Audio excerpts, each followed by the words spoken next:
Europe 1. Ondelat raconte.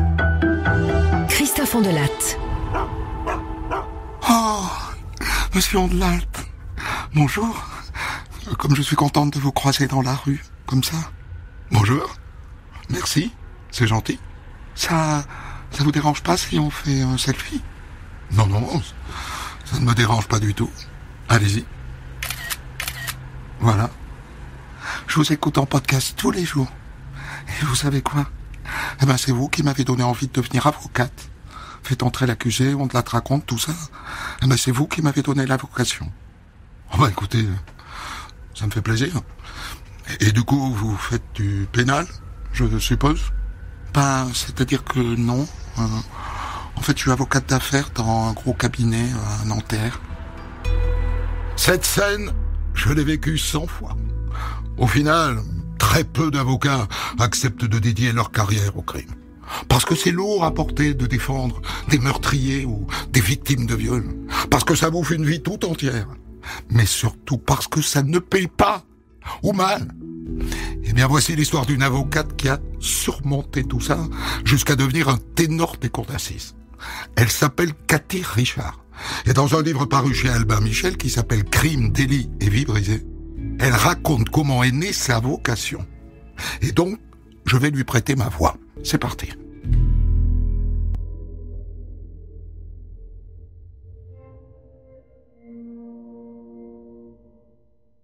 Mon rêve, c'était de faire naître des enfants. À la place sur Nanterre. Je voulais m'occuper de bébés, materner des nourrissons, et je vis dans un monde d'adultes où je suis confronté au plus sombre d'entre nous. Il m'arrive de me demander ce que j'ai fait au ciel pour exercer le métier d'avocat pénaliste. Pourquoi est-ce que j'ai décidé de peupler ma vie de cadavres, de vies envolées, de corps souillés, de corps profanés? Pourquoi?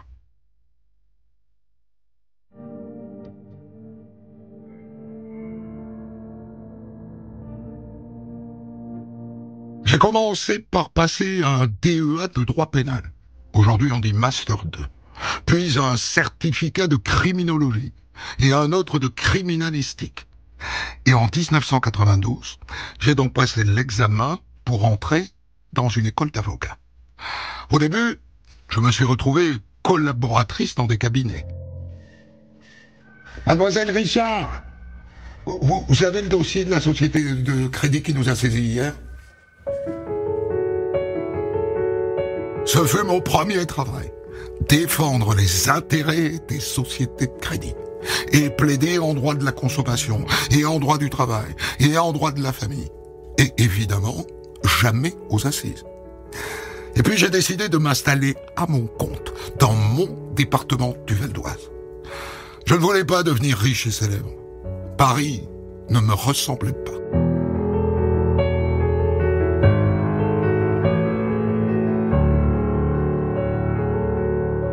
Dans ma profession, on ne cherche pas le client.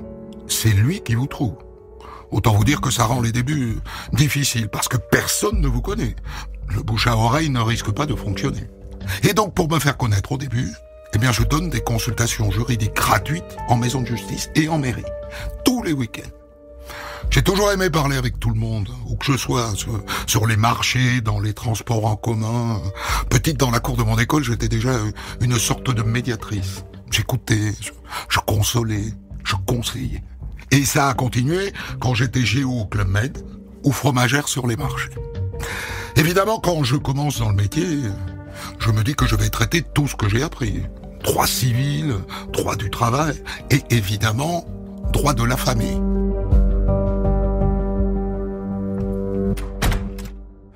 Voilà, maître, je viens vous voir parce que ma femme et moi, on a décidé de divorcer. Mais déjà, mon âme penche tout entière pour le pénal.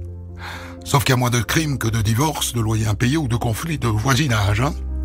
N'empêche que mon vrai rêve reste les assises. Et donc, je m'inscris aux permanences du tribunal pour être désigné au titre de l'aide juridictionnelle comme avocat commis d'office. Mais ça paye mal.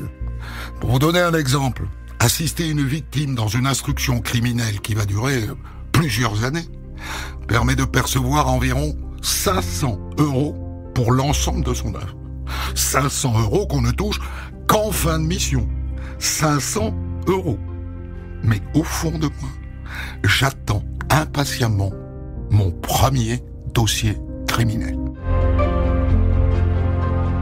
Des mois s'écoulent et je suis enfin désigné pour mon premier dossier criminel. En défense, je me précipite dans le bureau du juge d'instruction pour prendre connaissance de la procédure. Et là, la greffière éclate de rire. « Oh mais vous emballez pas trop, hein. On a ouvert l'instruction au criminel, mais comme c'est le braquage d'une épicerie de quartier avec un couteau suisse, je peux vous dire déjà, ça ira jamais aux assises, hein. » Déception. Et puis enfin, ça arrive. Un coup de sonnette à mon cabinet pour mes premières assises. Une jeune femme entre 25 et 30 ans qui arrive sans rendez-vous et qui s'assoit dans mon bureau. Voilà. Mon frère, il a été tué. Et le procès du meurtrier, c'est lundi. Vous pourriez nous défendre ? Shoot d'adrénaline et court moment de solitude. Parce que plus l'avocat arrive tôt dans une procédure, mieux c'est. Il suit le cours de l'instruction, il l'influence en demandant tel ou tel acte, il se familiarise avec les faits, mais aussi avec une famille, avec une histoire. Mais cette femme est là, elle a besoin d'aide. Et moi je suis motivé comme jamais pour l'assister. Voilà. Mon petit frère qui a été tué, il était alcoolique. Depuis des années. Et après la mort de ma mère, on a tout fait avec mon père pour le sortir de là. Des cures, des post-cures. On a tout essayé, mais ça n'a pas marché. Et la dernière fois qu'on a vu un médecin, il nous a dit, laissez-le toucher le fond de la piscine et puis il devra donner un coup de pied pour remonter, vous verrez. Et donc, on a arrêté de l'aider.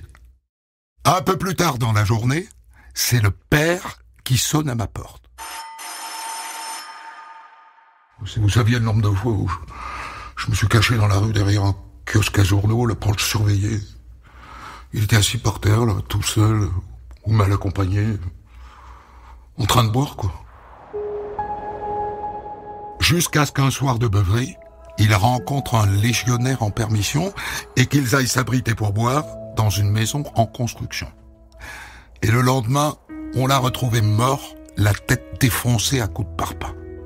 Et évidemment, depuis, son père et sa sœur sont rongés par la peine, mais aussi par la culpabilité et le remords. Je passe tout mon jeudi, le vendredi, le samedi et le dimanche à potasser mon dossier, à l'analyser et à le stabilo-bosser. Et le lundi, je retrouve mes clients à la cour d'assises. Et je vais glisser un mot avant l'audience à la présidente de la cour d'assises.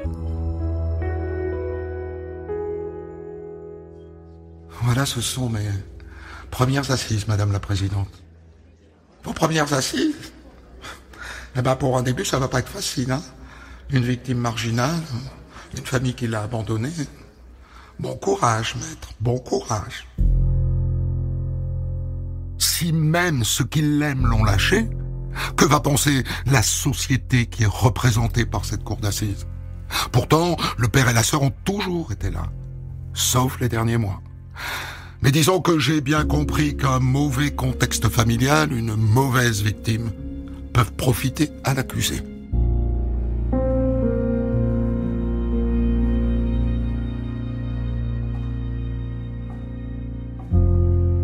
Du côté des avocats de la défense, on a élaboré un scénario. Si le légionnaire a tué le gamin, c'est parce que ce dernier lui a fait des propositions sexuelles. Je voudrais tout de même rappeler ici qu'on a retrouvé la victime avec son jean descendu et sa braguette ouverte. Des tendances homosexuelles et un tempérament d'agresseur qui aurait donc échappé à la famille. Rien n'est impossible. Mais ça ne mérite pas pour autant de se faire défoncer la tête à coups de parpaing, n'est-ce pas ? L'accusé prétend s'être défendu et ne pas avoir voulu sciemment la mort du jeune garçon. L'avocat de la défense voudrait faire requalifier les faits en coups et blessures ayant entraîné la mort sans intention de la donner. Ce qui évidemment entraîne une peine moins lourde que le meurtre. J'interroge l'accusé. Pourquoi est-ce que vous me dites ne pas avoir voulu le tuer, sachant qu'il n'est pas mort sur le coup, mais après avoir agonisé des suites de ses blessures? Pourquoi donc est-ce que vous n'avez pas appelé les secours quand il était encore temps, monsieur? Même anonymement. Et pourquoi est-ce que vous avez visé la tête, qui est une partie vitale du corps, s'il en est? À ce moment-là, il baisse la tête, sans me répondre.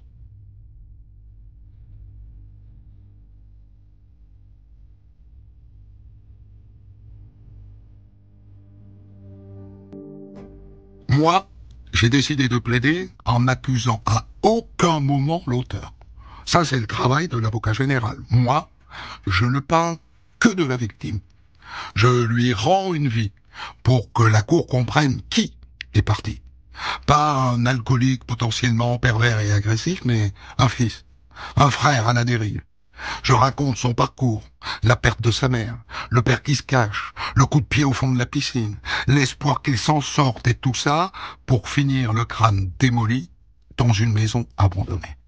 Plutôt que m'acharner sur l'accusé, j'explique la douleur de mes clients lorsque s'impose à eux la vision de celui qu'ils aimaient agonisant de longues minutes, peut-être même des heures, alors qu'un appel téléphonique aurait pu le sauver. Et pour terminer, je lis un petit poème désespéré qu'il a écrit sur un carton d'emballage et que sa sœur m'a donné. Un poème qui se termine comme ça. La vie est belle, quand même. À la fin de ma plaidoirie, je vois là des jurés pleurer discrètement et les autres statufier. Et moi je suis vidé, morte, lessivée.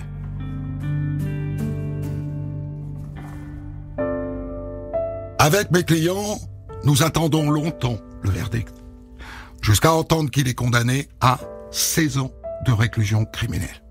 Le parquet en avait requis 9. Il est condamné à 16. Voilà, j'ai accompli ma mission. Après le départ des jurés, l'usage veut que les avocats aillent ensemble saluer les magistrats de la cour d'assises le temps d'un petit débriefing entre professionnels sur les jours d'audience que nous venons tous de vivre. La présidente se tourne vers moi. Alors, ça va? Vous êtes satisfaite de la décision, maître Richard?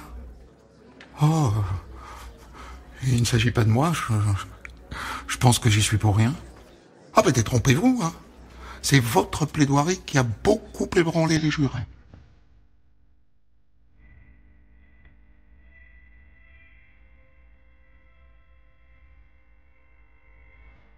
J'ai beau me démener pour gagner, je ne ressuscite pas les morts. J'ai beau prendre dans mes bras les endeuillés et les meurtris, je ramène pas l'être perdu, la sérénité envolée. Je ne peux pas enlever le mal, et je dois vivre avec son souvenir, en passant à la souffrance suivante. Ni la famille de la victime, ni celle de l'auteur ne m'associeront à un souvenir heureux. C'est parfaitement désespérant. Mais en vérité, j'ai rarement le temps de penser. Ni le jour, je travaille, ni la nuit, je travaille. Ce n'est pas un métier, c'est une vie. Et elle me dévore. Elle me dévore parce que j'y mets tout mon cœur. J'ai tiré cette histoire du livre de maître Cathy Richard aux éditions Albin Michel, Crime, délit et vie brisée. Pour commenter son histoire du jour, Christophe Ondelat reçoit un invité, acteur direct de son récit. Je vous ai raconté comment une jeune avocate, maître Cathy Richard, a choisi de consacrer sa vie au crime plutôt qu'au divorce et au conflit de voisinage. C'est un récit que j'ai tiré de son livre paru aux éditions Albin Michel qui s'appelle Crime, délit et vie brisée. Et ça m'a donné envie de lui donner un petit coup de fil. Bonjour Cathy. Bonjour Christophe. On va pas se raconter de blagues et on va pas raconter de blagues à ceux qui écoutent mes podcasts. On se connaît et on se tutoie. Donc, est-ce que tu es d'accord pour qu'on se tutoie? Bien sûr, on se connaît des tribunaux, on se connaît des bancs pour toi, Oui. et des bancs du public pour toi, et des bancs de la partie civile à l'époque pour moi. Dans le procès de Jamel Lelmi, notamment. Exactement. Sur la totalité des élèves de ton école d'avocat quand tu étais jeune, est-ce que tu sais combien font du pénal? Alors, je ne sais pas combien en font réellement aujourd'hui. Je peux dire qu'à l'époque, beaucoup espéraient en faire. C'est d'ailleurs un vrai changement qu'il y a, puisque il y a 30 ans, les jeunes avocats voulaient tous être pénalistes. Aujourd'hui, les jeunes avocats veulent tous faire du droit des affaires. Les choses ont bien changé. Et lorsqu'on va à des endroits où on voit les jeunes qui cherchent des stages, et ben on les voit tous habillés en costume avec des petites mallettes et faire la queue devant les gros cabinets de droit des affaires. C'est assez fou comme les choses ont changé. Pour l'argent, je veux dire, peu d'avocats choisissent de sacrifier la question de leur revenu à celle de leur vocation. Oui, je crois qu'aujourd'hui, en tout cas, de plus en plus, alors à tort ou à raison, je ne sais pas, mais les générations d'aujourd'hui choisissent d'avoir une vie, on va dire ça comme ça, de pas tout consacrer à leur profession, et celle que j'ai choisie, moi, c'est dévorant. Tout me dévore. Ouais. Y compris le samedi, dimanche, tu le racontes, y compris la nuit. Ah bah oui, il n'y a pas de samedi, il n'y a pas de dimanche, il n'y a pas de jour de fête. J'ai fait la communion de mes jumeaux, j'avais 80 personnes qui devaient arriver à la maison. Le matin même, j'ai été appelée sur une garde à vue à Argenteuil, je m'en souviens. Et tu allais? J'ai dit, je file, j'y vais. Voilà. J'étais enceinte de ces jumeaux et je suis partie plaider un dossier de crime contre l'humanité au Congo-Brazzaville. Voilà, il y a pas, c'est vrai que en réalité, je dis toujours dans la vie, je n'ai pas de droits, je n'ai que des devoirs. Des devoirs à l'encontre de ceux qui ont besoin de faire valoir leurs droits. Est-ce que tu peux nous expliquer pourquoi, depuis le début, c'est le pénal et pas le reste qui t'a attiré dans ce métier? Je pense que ça tient à ta personnalité intime. Oui, parce que ça date de bien avant même, enfin ça date du tout début. Parce que déjà quand j'étais petite, on peut dire que toute petite, j'effrayais tout le monde tellement je m'intéressais toujours à ce que moi j'appelle le cœur de l'humanité, et donc forcément les faits divers, les histoires lourdes m'intéressaient déjà alors que j'étais petite, ce qui inquiétait mes proches. Les divorces aussi, c'est très humain. Si oui, on cherche l'humain. D'ailleurs, non, mais dans mon cabinet, je ne fais que strictement 3 matières, les divorces, enfin, je ne fais que strictement 3 matières, le pénal, la réparation de préjudice corporel qui va avec le pénal, et le droit de la famille. Parce qu'effectivement, c'est vrai que le droit de la famille est également un droit qui est très humain. Mais c'est toi qui le fais ou ce sont tes collaborateurs? Alors, je suis aidée dans tous les domaines par des collaborateurs, et quasiment tous mes dossiers sont suivis par un collaborateur et moi. Il y a des gens qui te diront que c'est malsain d'aimer le crime. Enfin, c'est ce qu'on me dit à moi. Mais moi, j'entends à travers le crime. C'est pas le crime que j'aime. C'est aider les gens qui sont foudroyés par le crime. En réalité, on a parlé dans ton podcast où tu lis mon livre, on a parlé de culpabilité, de remords. Il faut savoir que ces sentiments, ils sont vécus par les gens qui côtoient le crime, qu'ils soient victimes, auteurs. Les victimes se rongent par la culpabilité, sont rongées, et les accompagner, les prendre par la main et les aider. Je pense que c'est pas plus malsain que d'être personnel soignant. En fait, quelque part, j'essaye de faire en sorte que tout aille le mieux possible pour eux.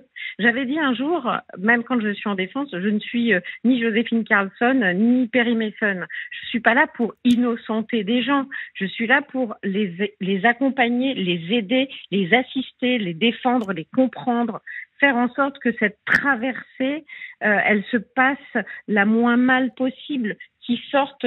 Je suis un guide à travers cette passe pénible. Je suis un guide à travers cette passe qu'est le processus judiciaire. J'ai pu constater que la plupart des avocats qui plaident en cour d'assises sont un peu allumés quand même. En tout cas, les meilleurs. C'est-à-dire, plus on est bon, plus on est un peu cinglé, quoi. Oui ou non? Je sais pas. Non, non. T'es un peu allumé ou pas? Non, moi j'ai pas du tout. Non, moi j'ai pas du tout l'impression d'être allumée. J'ai l'impression d'être souvent habitée, oui. Mais c'est vrai que ma marque de fabrique, qui fait qu'on peut me dire que je suis un pitbull, mais aussi que je suis la plus humaine, c'est que j'ai tendance à être auprès de mes clients comme une maman. C'est-à-dire, je suis capable de montrer les dents, de me mettre en travers, d'être, voilà, et alors, est-ce que si on dit qu'une maman est allumée, oui, pareil, dans les mêmes conditions, je pense que toutes les mamans sont allumées. Alors, quand on est avocat devant une cour d'assises, bon, il y a deux postures, hein. Il y a l'avocat qui est avocat de la défense, et puis il y a les avocats qui représentent les victimes, qu'on appelle les avocats de la partie civile. Est-ce que toi, tu fais les deux à 50%? J'ai pas l'impression. Alors non, pour être très franche, non, c'est pas à 50%.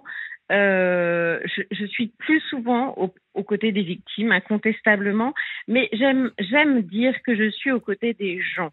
C'est vrai que je n'ai pas une clientèle de voyous, de banditisme, mais en revanche, je peux parfaitement être aux côtés d'auteurs parce que il faut être humble dans la vie et savoir que demain, n'importe lequel d'entre nous pourrait être un auteur de crime ou une victime de crime, parce que en fait la vie peut vous emmener à n'importe quoi, peut vous réserver des bonnes comme des mauvaises surprises, et j'aime être aux côtés de ceux qui ont besoin de moi. Voilà, j'ai défendu une maman qui avait assassiné sa fille handicapée qui souffrait en fin de vie. J'ai défendu, et je défends même encore des gens qui peuvent agresser, qui peuvent tuer, qui peuvent même violer. Les défendre, c'est pas dire que ils sont innocents, c'est pas dire qu'ils ont bien fait de faire ce qu'ils ont fait. Les défendre, c'est expliquer aussi pourquoi ils en sont arrivés là. C'est expliquer aussi, c'est pouvoir mettre des mots sur ce qu'ils ont fait. C'est pouvoir les sortir de juste cette image, dire que d'accord, on va juger cette personne, on va la juger pour ce qu'elle a fait, qu'est-ce qui fait qu'elle a fait ça, qui est-elle, etc. Et en fait, ça, c'est important parce que l'audience, c'est le premier jour du reste de leur vie. Qu'on soit auteur, qu'on soit victime, après, la vie continue. Et ça, il faut savoir que si la justice détruit la vie, elle continue forcément mal. Et ça, c'est un point commun pour les auteurs et pour les victimes. Alors, dans l'histoire... Pour une victime, j'ai l'habitude de dire que la mort fiche tout. Dans le podcast dans lequel tu évoquais mon livre, il était fait état de ce jeune homme tué par un légionnaire. Ce garçon, il a été figé à ce moment-là de sa vie. Et à ce moment-là de sa vie, mais il dégringolait, il allait mal. Mais c'était pas que ça. Et malheureusement, dans tous les dossiers, on a tendance à figer les gens dans leur posture de qui ils étaient le jour où ils sont décédés. Et c'est pour ça que j'ai l'habitude aussi de dire, ne quittez jamais les vôtres sans leur dire que vous les aimez, parce qu'on ne sait jamais ce que la vie nous réserve. Alors, dans le podcast que j'ai tiré de ton livre, donc au moment de ta première plaidoirie, qui est une plaidoirie de partie civile, tu insistes sur un point sur lequel il faut que tu t'expliques un peu. Tu dis, j'ai décidé de plaider en accusant à aucun moment l'auteur. Moi, je ne parle que de la victime. Est-ce que tu es toujours sur cette ligne? Je suis toujours sur la ligne, au moment où je plaide, en tout cas, de dire ça n'est pas mon rôle d'être l'accusateur public. Il y a un accusateur public et c'est le procureur de la République qu'on appelle l'avocat général aux assises. Ça n'est pas mon rôle. En revanche, justement, en mettant la lumière, en mettant l'accent sur qui était cette victime, sur la souffrance de ses proches, j'estime que j'éclaire les jurés et je leur permettrai ensuite de prendre une décision. Moi, je trouve ça regrettable qu'on ne parle pas suffisamment d'une victime à une audience. Et pour moi, le confrère qui va faire une partie civile en juste levant le doigt et en accusant le ou les accusés d'être des monstres, etc., ne fait pas forcément avancer le débat. En revanche, pendant justement les débats, je pose beaucoup de questions aux accusés. Je suis très présente à l'audience et je suis là aussi pour que on oublie aucun des éléments qui sont importants pour mes clients, que ce soit ce qui concerne la victime ou ce qui est à charge pour l'accusé. Il y a quand même des avocats de la partie civile qui sont accusatoires vis-à-vis des auteurs. Il y en a même qui vont jusqu'à demander 20 ans, 30 ans, perpétuité. Ça arrive. C'est pas ta posture, mais ça arrive. Ça, c'est honnêtement, ça, c'est une vraie erreur, et c'est même une vraie erreur judiciaire. Je pense que, c'est une erreur judiciaire, parce que ce n'est pas notre rôle officiellement, et deuxièmement, je pense que c'est même une erreur stratégique, parce que lorsque les jurés écoutent un réquisitoire contre l'accusé et ensuite un autre réquisitoire contre l'accusé, ils finissent par presque prendre parti pour l'accusé. La justice, elle est rendue par des êtres humains, et en cela, c'est toute sa richesse, c'est d'être humaine. Le procureur de la République, qui s'appelle donc l'avocat général aux assises, va lui prendre des réquisitions au nom de la société, il va solliciter la peine, il va dire en quoi l'infraction est constituée. Et si personne fait ce que je fais, c'est-à-dire si personne vient parler de la victime, de la souffrance de ses proches, de ce qu'il a pu vivre, personne d'autre le fera. Donc, il faut que chacun ait son rôle. Et je pense que, avec mon rôle, je contribue complètement à ce qu'ensuite la décision soit prise par des jurés et des juges avertis. Dans le podcast dont il est fait état, on parlait d'un dossier, de mon premier dossier d'assises, où l'avocat général avait requis 9 ans et où l'auteur a été condamné à 16 ans de réclusion criminelle. Et je suis absolument persuadée, et non seulement parce que la présidente me l'a dit clairement, mais aussi parce que j'ai vu l'émotion des jurés, que si je n'avais pas occupé cette place de parler de la victime, les jurés auraient sans doute suivi l'avocat général et auraient condamné l'auteur à 9 ans. Mais pour la société, c'était 9 ans, dans l'esprit de l'avocat général. En revanche, pour la famille de la victime, il s'avère que les jurés n'ont trouvé que c'était pas suffisant. Mais tes clients, ils te disent jamais demander perpète, maître, demander perpète. C'est la première chose que disent très souvent, le plus souvent, les victimes, c'est il faut qu'ils prennent le maximum. Et la première chose que moi je leur apprends, c'est qu'il ne faut pas attendre de la peine, qu'elle apaise la peine, en ce sens que la sanction n'apaise pas la souffrance. Et je leur explique que ça n'est pas à nous de solliciter une peine, parce que sinon, effectivement, il y aurait jamais assez. Or, il y a un code pénal, un code qui organise notre vie en société et qui prévoit des quantums de peine. Et il y a un avocat général pour venir les solliciter. Parlons un peu d'argent, ou revenons sur le sujet de l'argent, on en a dit un mot tout à l'heure. Tu racontes que pour assister une victime pendant des années au titre de l'aide juridictionnelle, qui est donc cette aide que l'État offre à tous ceux qui n'ont pas les moyens de se payer un avocat, on ne touche parfois, au bout de plusieurs années, que 500 €. Oui, très exactement. Aujourd'hui, c'est 18 unités de valeur à 33 € pièce, donc ça fait dans les 594 €. Il faut savoir que moi j'ai longtemps pris l'aide juridictionnelle, je ne peux plus faire tourner mon cabinet au titre de l'aide juridictionnelle, parce qu'effectivement j'ai plusieurs collaborateurs, j'ai des charges très importantes, et il m'est impossible de travailler au titre de l'aide juridictionnelle, notamment à l'instruction dans des dossiers criminels. Après, il y a plein d'autres façons de pouvoir aider tout le monde, et puis parfois je fais des exceptions, parce que voilà, on peut aussi faire des exceptions, mais parce que tu es une affective, donc tu fais des exceptions. Voilà, bon, oui, bien sûr, je fais des exceptions. Mais aussi, il faut qu'à la fin du mois, je paye tous les gens qui travaillent pour moi. Il faut que je paye les charges importantes d'un cabinet d'avocats. Et donc, je peux pas faire que des exceptions. Voilà. Ça me ramène au matériel, forcément, là, à la réalité, en tout cas. Faut combien d'années pour gagner correctement sa vie quand on est avocat pénaliste ? Honnêtement, je sais pas. Je sais pas. Ce que je peux dire, c'est, je peux pas parler du nombre d'années qu'il faut pour gagner correctement sa vie, parce que moi, ça fait déjà 31 ans que j'exerce cette profession. Donc, c'est vrai que c'est long. Et je me souviens, moi, j'ai toujours eu l'impression d'avoir assez pour vivre. Voilà. De toute façon, j'ai toujours eu l'impression, parce que ma vie, c'est mon travail aussi. Donc, mais en revanche, ce qui est certain, c'est qu'il faut ne jamais compter son temps. Ça, c'est certain.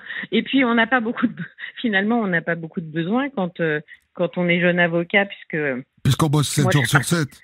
Et puis, je partais pas en vacances. Hein, je me souviens, j'entendais des gens me dire, alors, tu pars en vacances? Je disais, non, je peux pas. Et on me répondait, mais enfin, t'as bien le droit de partir en vacances. Et je répondais toujours, j'ai pas le droit, j'ai que des devoirs vis-à-vis de ceux qui ont besoin que je les aide. Alors, c'est pareil, hein, aujourd'hui encore, au maximum, je suis dans ce qu'on appelle depuis le Covid en télétravail. Ouais. C'est-à-dire qu'il m'arrive de m'éloigner de mon cabinet, mais je suis toujours pendue à mon téléphone, à mes mails, et je suis toujours prête à revenir. Il m'est arrivé de revenir. Pour terminer, t'as un modèle? Je veux dire, il y a un avocat que tu portes au nu? Que je porte au nu, non. Il y a beaucoup d'avocats que j'apprécie humainement. Mais après, je pense pour que leur chacun talent d'avocat, hein, c'est la question que je te pose, c'est pour leur talent d'avocat. Oui, pour leur talent. En fait, il n'y a pas un talent d'avocat. Je suis persuadée qu'il n'y a pas un talent d'avocat. Il y a plusieurs talents d'avocat. Et le plus beau talent d'avocat, c'est d'être soi. Donc, Éric Dupond-Moretti est souvent dans la colère, mais avec une intelligence du dossier qui fait qu'il est brillant.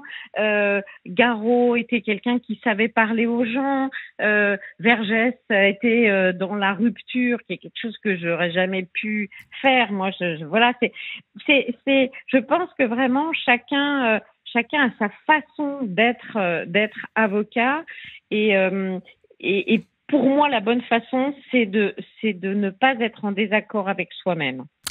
Merci beaucoup, Cathy. Alors, je vais préciser que ton cabinet principal est à Pontoise. T'as un cabinet secondaire à Paris, c'est ça? Oui, exactement.